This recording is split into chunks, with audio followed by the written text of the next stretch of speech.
cabello ajustado, el respaldar del asiento en posición vertical, la persiana de la ventana completamente abierta, y el equipaje de mano y pene individual estén asegurados.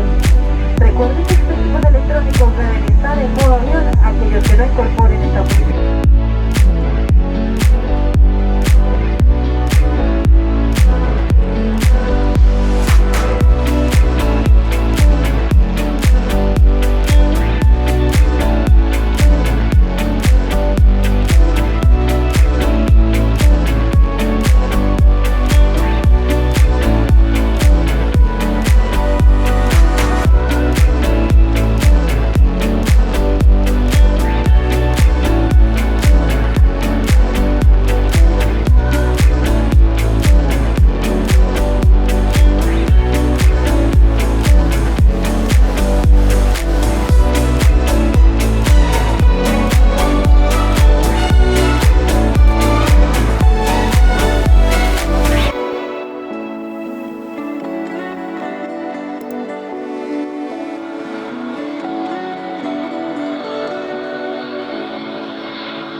After Panama, I headed to Colombia.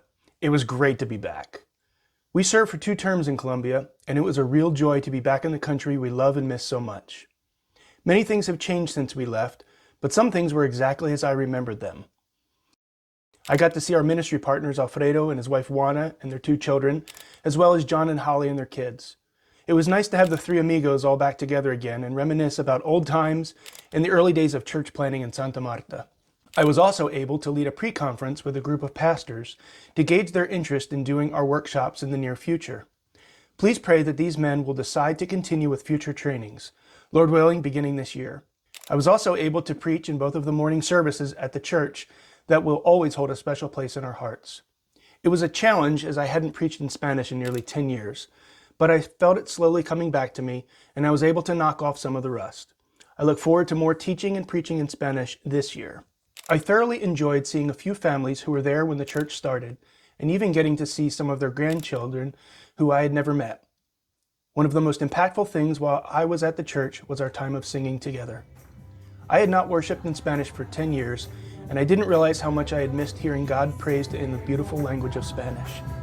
I literally cried hearing the first song, knowing that we sang that song as a small group of people in our living room in our home in the early days. And now to see a full worship team and a church full of people praising God and living out the gospel in their city made me really cry.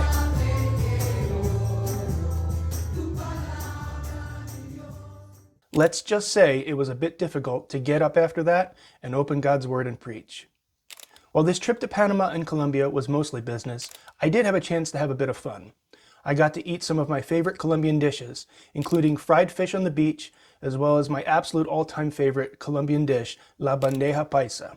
This was the largest one I had ever seen, and Alfredo and I joked that it was la bandeja paisa de 3 pisos, the paisa platter of 3 floors. Even I couldn't finish it all, and that's saying something. I also got to spend a Saturday before I preached to go scuba diving. Scuba diving is something I was able to do many times when we lived in Colombia, so it was fun to get to do it again. It's a totally different world under there, and another side of God's creation few people get to see in person like that.